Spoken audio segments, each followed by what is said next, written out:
자, 오늘 귀한 찬양 아주 감사를 드립니다. 오늘 여러분들에게 먼저 양해의 말씀을 드립니다.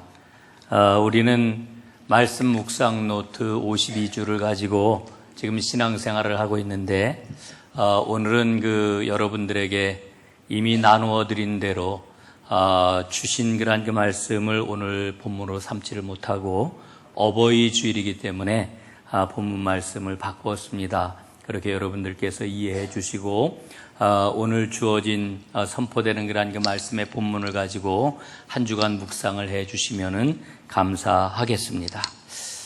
할렐루야. 오늘은 어버이 주일입니다. 몇 년 전에 이런 현수막이 서울 시내 어느 동네에 붙어 있었다고 그래요. 꽃으로 퉁칠 생각하지 말아라, 엄마.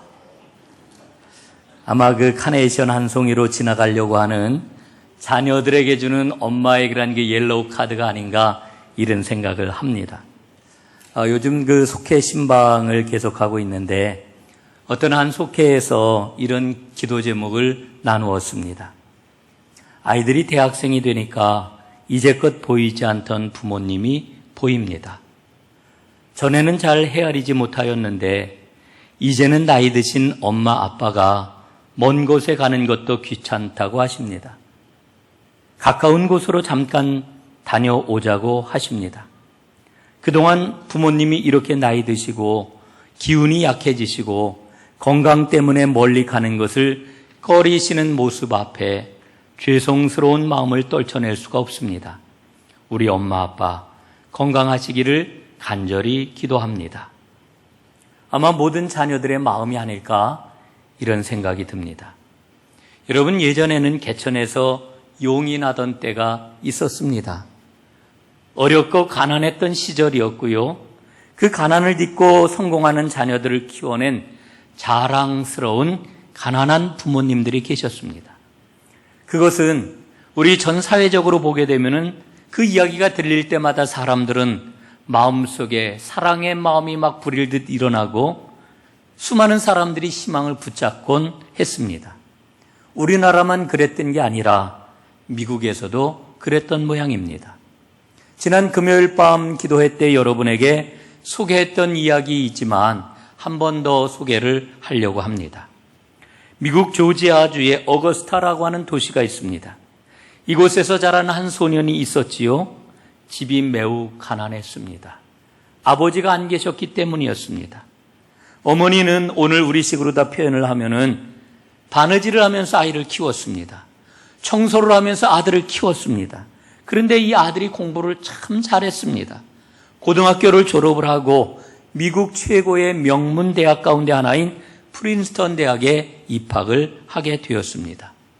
대학을 다니면서 내내 얼마나 열심히 공부를 했던지 졸업을 하는데 수석 졸업을 하게 되었을 뿐만 아니라 졸업생을 대표해서 졸업 연설을 하게 되었습니다. 얼마나 큰 기쁨이고 영광이겠습니까?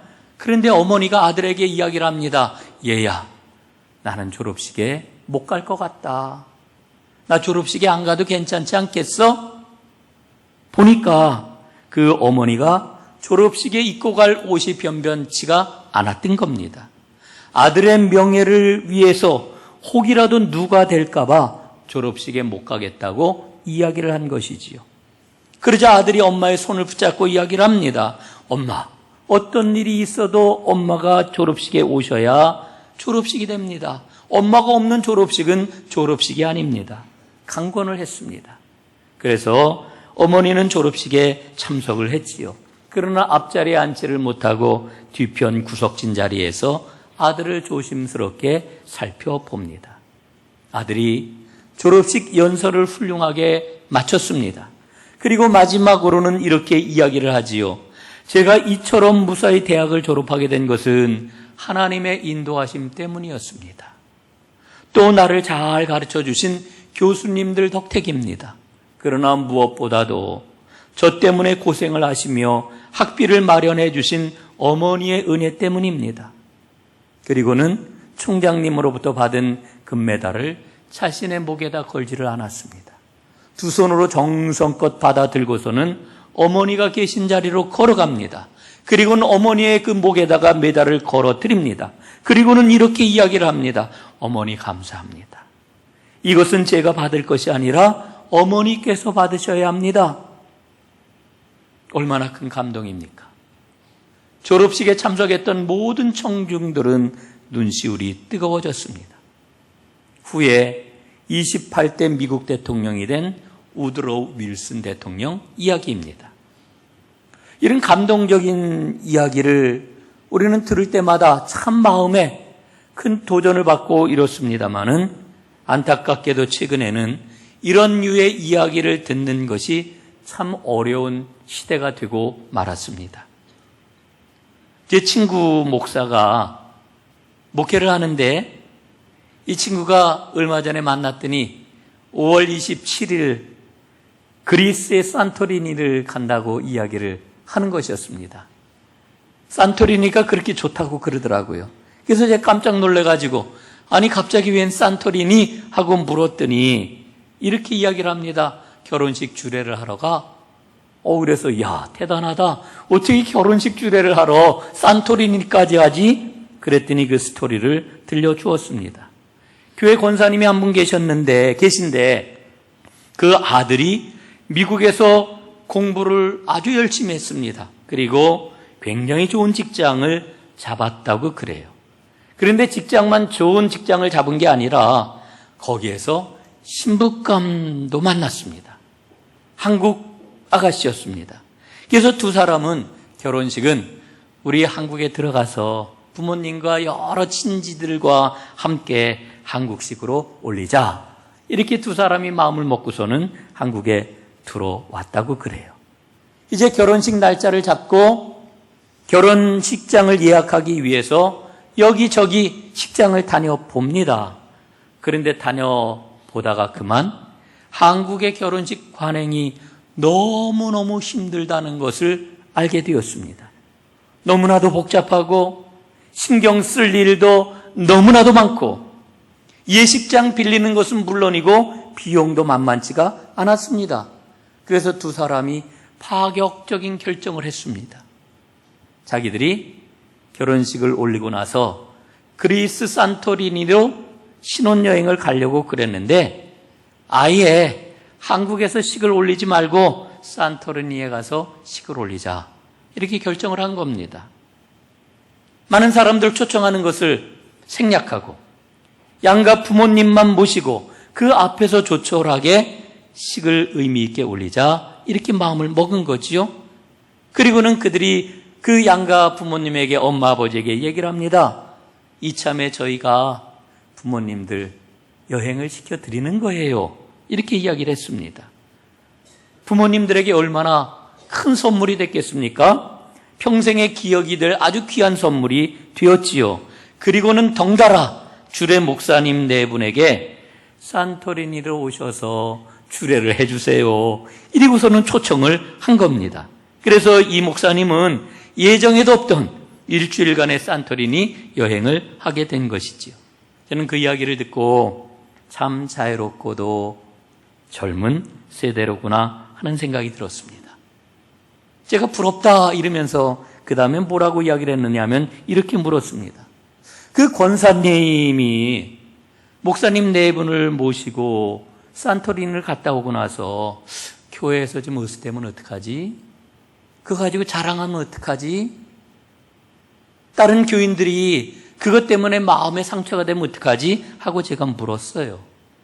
그랬더니 그 친구 목사가 아주 담백하게 대답을 하더라고요. 그래? 그 권사님 나는 아주 살갑게 표신하게 잘해줄 건데? 이러는 거예요.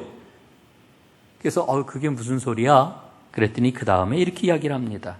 그런데 그 중요한 거는 그 권사님만이 아니라 모든 성도분들이 다 사랑받고 싶어 하잖아.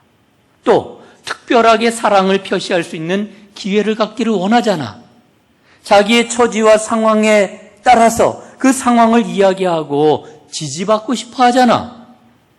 목사가 필요한 상황이 되면은 자기의 삶의 자리에 참여해 주기를 원하고 적극적으로 개입해 주기를 바라는데 그 권사님을 대하는 것처럼 편견 없이 다른 성도들도 정성을 다해서 돌볼 거야.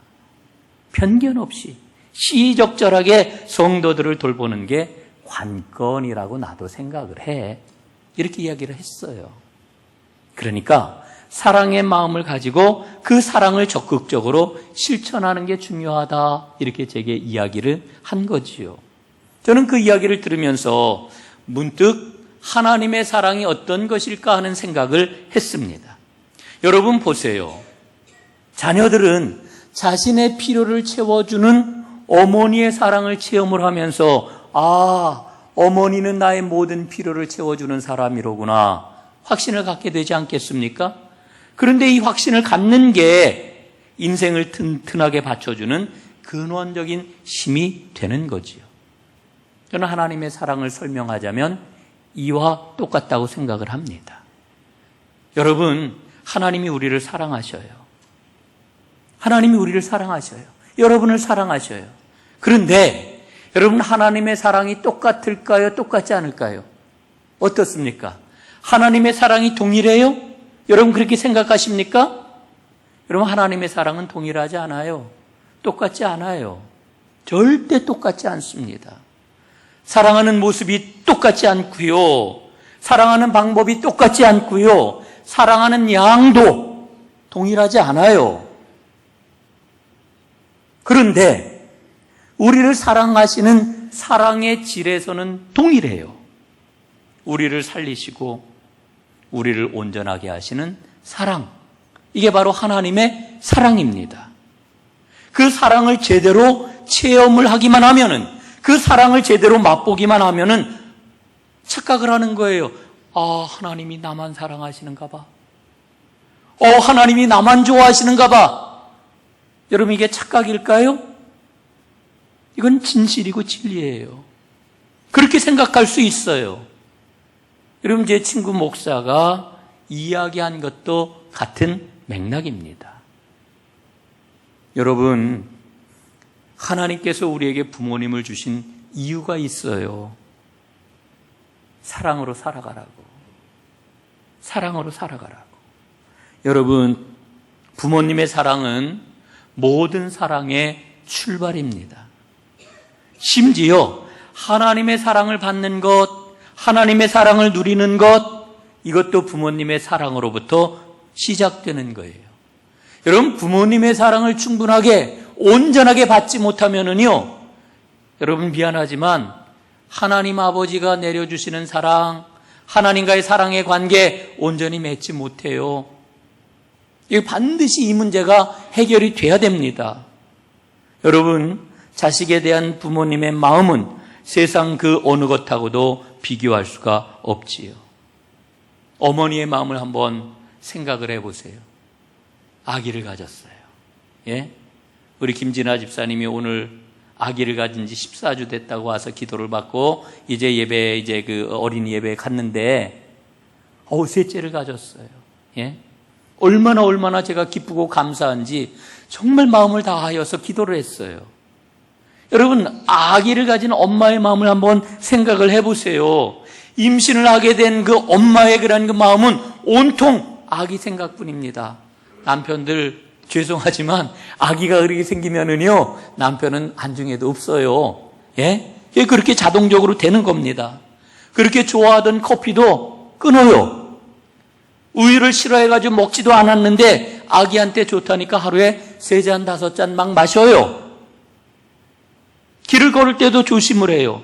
아기에게 좋은 음악 들려주고 싶어 하고요. 아기에게 좋은 마음을 품게 하려고 자기의 마음속에 악한 생각이나 불결한 생각은 이거 안 되지 떨쳐버린단 말이에요. 그렇게 노심초사한 다음에 해산의 고통을 겪고 비로소 자녀를 품에 안는 거예요. 그런데 그 아기가 하루하루 자라나는 모습을 보는 것은 얼마나 놀라운 경이로움입니까? 아기가 한번 빵긋 웃어주면은요, 온 세상을 얻은 것 같아 기뻐 어쩔 줄을 모릅니다. 아기가 이제 조금 자라가지고 이거 좀 뒤집을 때가 되면은요, 애가 막 그냥 용을 쓰잖아요. 그러다가 어느 날 벌떡하고 이거를 뒤집게 될 것 같으면은 완전히 세상에 경이로운 역사가 막 일어난 거지요. 걷기 시작하면 어떻습니까? 애가 조금 더 커가지고 글자를 이제 배우기 시작하면은 어때요? 예? 그러다 조금 더 커가지고 아이가 막 피아노 학원도 가고 바이올린 뭐 학원도 가고 이래가지고 집에 돌아와가지고 한 소절 뚱땅뚱땅 하면 뭐 대음악가가 탄생한 거지요. 예? 이게 엄마의 마음 아니겠어요? 여러분, 그런데 중요한 게 있습니다. 이렇게 아기를 보면서 기뻐하는 엄마의 마음, 아기를 보면서 이렇게 기뻐하는 아빠의 모습을 보면서 아이는 어떻게 할까요? 그 아이가 갖고 있는 온 몸과 온 감각을 다 통해 가지고 그 사랑을 받아들이는 거예요. 아, 부모님이 나를 이렇게 사랑하시는구나. 그래서 그 사랑이 아기를 온전한 인격을 가진 한 사람으로 자라게 하는 겁니다. 그런데요, 세상의 모든 부모님들은 다 겪은 일이지만은 이 아이들이 그렇게 엄마 없으면 못 살 것 같고 아빠가 최고라고 하고 이렇게 자라다가 머리가 이제 커지기 시작하면 어떻게 돼요? 애들이 변해요. 그 마음속에 부모님의 그런 그 비중은 어딘가 깊이 자리 잡고 있긴 하지만 없어져요. 예? 그러나 자녀를 향한 부모의 마음은 어떻습니까? 변하지를 않아요. 자녀가 효도를 하든지 불효를 하든지 관계없이 자녀에 대한 사랑의 마음은 변함이 없는 거예요. 한결같아요. 그렇기 때문에 자녀들은 부모님의 마음을 헤아릴 줄 알아야 됩니다. 누가복음 6장 38절 말씀에 보니까요, 이런 말씀을 우리에게 들려주어요. 너희가 헤아리는 그 헤아림으로 너희도 도로 헤아림을 받을 것이니라. 헤아림을 받는데, 여러분, 우리가 자녀일 때에는 어머니의 마음을 헤아리지를 못했어요. 그런데 우리가 부모가 되어 보니까 애들의 모습을 보면서, 자녀들을 키우면서 아이고 나도 저렇겠구나 하는 것을 보게 되잖아요. 부모님의 마음이 하나씩 하나씩 헤아려지잖아요. 여러분, 오늘 꼭 어머니의 손을 한번 잡아주시기를 바랍니다. 아버지의 손을 여러분 잡아보시기를 바랍니다.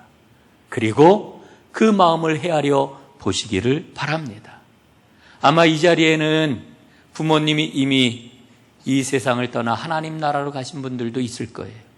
그러나 그 마음을 헤아리는 것은 불가능한 건 아니에요. 그 마음을 헤아리시고 믿음의 유산을 잘 이어받아서 믿음으로 승리하고 축복받는 하나님의 자녀들 되시기를 간절히 바랍니다. 여러분, 우리에게 큰 복이 있어요. 아직 부모님이 살아계신 분들은 그게 복입니다. 감사할 수 있으니까 복이에요. 그 마음을 헤아릴 수 있으니까 그게 복입니다. 저는요, 저희 아버님이 제가 26살 때 돌아가셨어요. 저는 아버지를 정말 좋아했어요. 어렸을 때 딱 기억을 해보면 그 어렸을 적 기억을 더듬어 보니까요, 저는 언제든지 어디든지 저희 아버지를 쫓아가려고 그랬어요. 어느 날인가는 그런 기억이 나요. 아버지가 자전거를 타고 어디론가 가셨는데 그 아버지를 반드시 뒤쫓아가서 아버지를 봐야 될 거라는 생각이 들었어요. 그때 저희가 그 시골에서 가게를 하고 있었는데 집에 있는 그 사탕 봉지를 여러 개를 들고 나와가지고서는 동네 아이들을 모아가지고서 사탕을 나눠주고 우리 아버지 찾으러 가자 그러고서 아이들을 데리고 아버지를 한나절 동안 찾았던 기억도 납니다. 그런데 한창 사춘기를 지나면서 아버지에 대한 불만이 제 마음속에 점점 더 커져갔습니다. 그 무렵 아버지가 사업 실패를 하셨거든요. 생활이 너무너무 힘들어졌거든요. 어머니가 정말 엄청나게 고생을 하셨습니다. 그 모든 게 너무나도 싫었습니다. 항상 내 마음속에 든든하게 계셨던 아버지였는데 아버지가 그 자리에서 밀려나게 되었지요. 그런데 그 이후에 아버지하고 제대로 된 대화 한번 나누지를 못했습니다. 그렇게 청소년기를 보내고 청년기를 보내고 25살에 군대를 갔는데 1986년도 7월 달, 날짜는 제가 기억나지 않습니다만은 저는 저 포천에 있는 8사단 21연대에서 군생활을 했습니다. 연대 교회에서 군정병으로 군생활을 했는데 어느 날 아버지한테 전화가 온 겁니다. 아버지가 이렇게 말씀을 하셨어요. 잘 지내니? 내가 이번 주에 너를 한번 찾아가 볼게. 네가 보고 싶구나. 이렇게 얘기를 하시는 거예요. 면회를 오신다고 그래서 토요일 날 기다렸습니다. 안 오셨어요. 주일 날 기다렸어요. 안 오셨어요. 그리고 주일이 지났는데 월요일 날 집에서 연락이 왔는데 아버지가 뇌출혈을 쓰러지셔서 그만 돌아가셨다는 거예요. 그러니까 아버지하고 마지막 나눴던 대화가 잘 지내느냐? 한번 보고 싶다라고 하는 그런 이야기였죠. 지금도 그 아버지의 마음을 헤아리지 못한 10년 동안의 시간이 너무 마음이 아파요.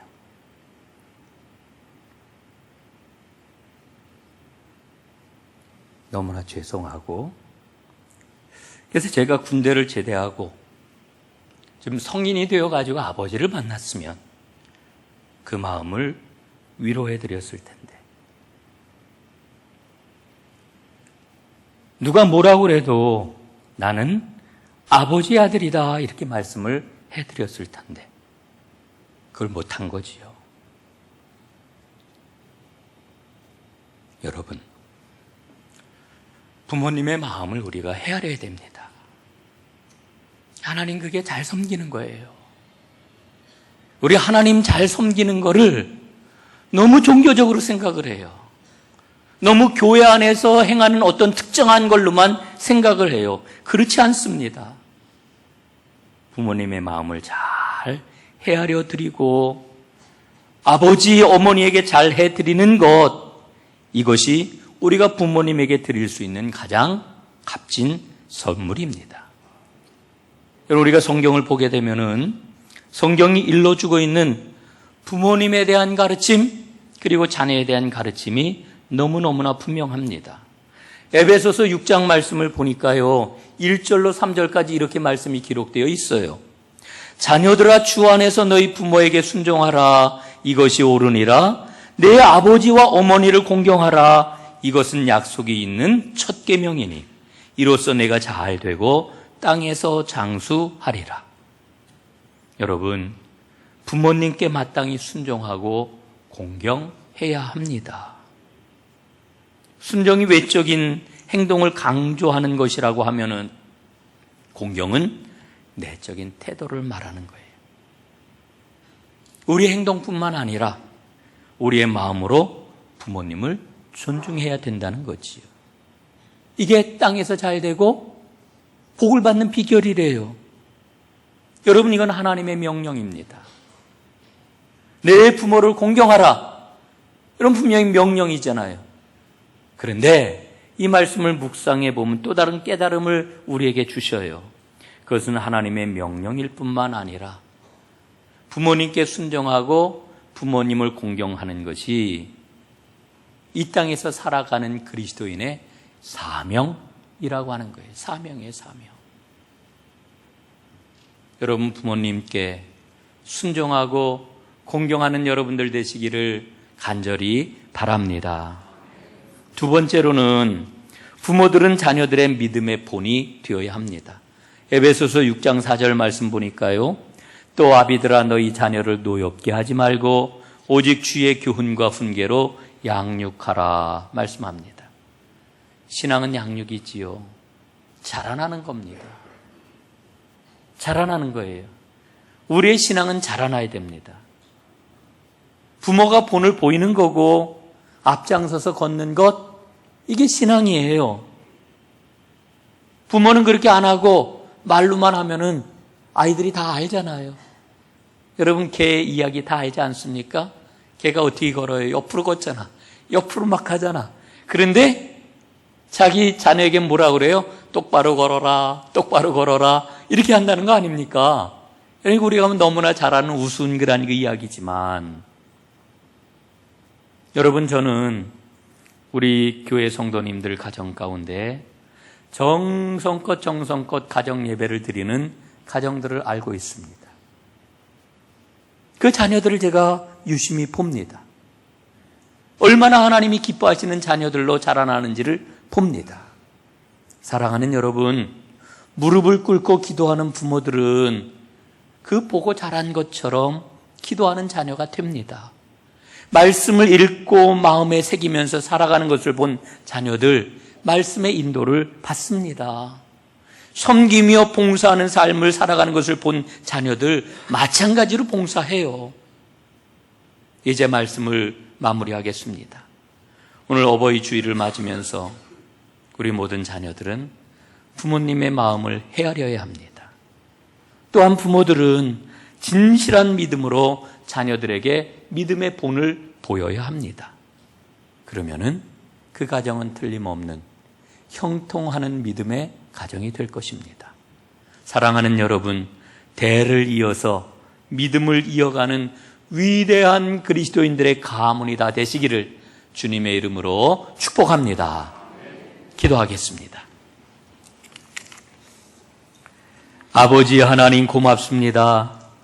오늘 저희들에게 어버이 주일을 허락하시고 우리 자녀들에게는 부모님의 마음을 헤아리라 일러주시고 또한 이제 우리 부모들에게는 자녀들을 믿음의 본을 보이며 잘 양육하라고 말씀을 하십니다.